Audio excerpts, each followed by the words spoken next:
Now, obviously the film that most of you have been waiting for me to review is, of course, Avatar. It's the top of the movie biz right now. And of course, it's the latest masterpiece from writer-director James Cameron, who of course was behind other brilliant films such as the Terminator movies, True Lies, The Abyss, and of course his last film, Titanic. Now, much like Titanic, this is a very visually enhancing film, and it's just a pure spectacle. It's very stunning, very appealing, and I really enjoyed the special effects and visual effects. They were completely and utterly mind-blowing. Now, the story of Avatar surrounds the plot of a paraplegic Marine, Jake Sully, played very well by Sam Worthington.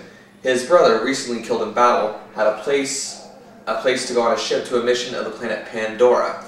Now, of course, Jake takes his place, but a doctor, played by Sigourney Weaver in a very good role, says that feels that he is unfit, but eventually he works in their mission quite well.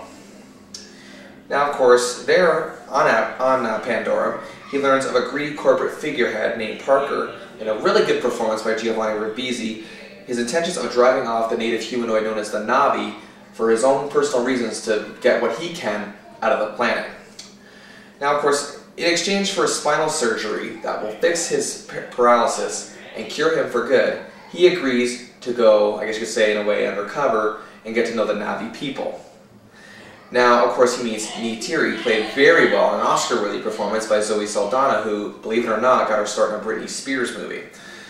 She is unbelievably fantastic here. She really gives the whole tribe, the whole people, their identity, really gives them their heart and their soul. It's just through her character. There are many other characters in this film, but I find it all lies within her. Now, the awards are kind of overlooking her because, well, she's in all that, that blue cook or whatever they use. I don't know exactly, I don't know the analytical details of it yet, but I believe that she really gave it her emotion. Acting is not just how you look, it's how your emotion resounds, and it resounded so well with this character. She's always been a very talented actress that just never got the right role. In my opinion, she finally got it here, and she is completely and utterly fantastic.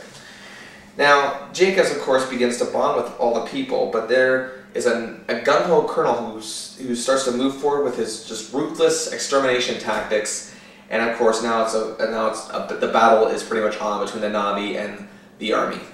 Now, of course, the relationship between Jake and Neytiri is so charming in the sense that they don't care who each other is from a species standpoint.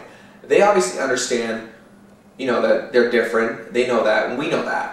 But they don't seem to, that's not a resounding theme in this film. The resounding theme is how they care for each other as beings. And that's what I really liked about this film a lot. Now, as I've said before, Zoe Saldana steals the show in this film. And the story between her and Jake just seems so natural. It comes to life in the way they perform their characters, and both great performances from Worthington and Saldana. Now, here is where I'm going to take a lot of the flack, and a lot of you may start to get on my back about this.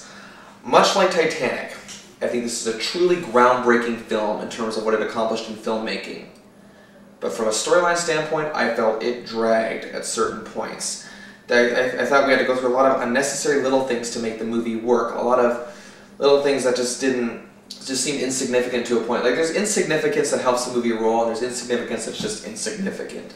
And that is what this movie does, and I just did not appreciate some of the aspects that that were there. However, overall, this was very good, and I can see why people liked it and consider it a classic. I don't consider it a classic from a story standpoint, but this will, for years to come, this will be looked at as an achievement in filmmaking, and I can see why, even if I don't give it the review that some of you may think I should give it.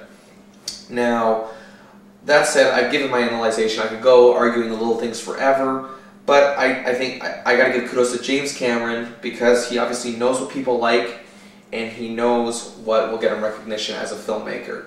He's got the best of both worlds, which is why, in my opinion, why he did wait 12 years between films, because obviously he wanted this to match Titanic, and now it's going to exceed it in terms of box office, and who knows what it will do at the Oscars. So kudos to James Cameron for knowing all the aspects of what it takes to make a memorable film. So I give Avatar 3.5 stars out of 5.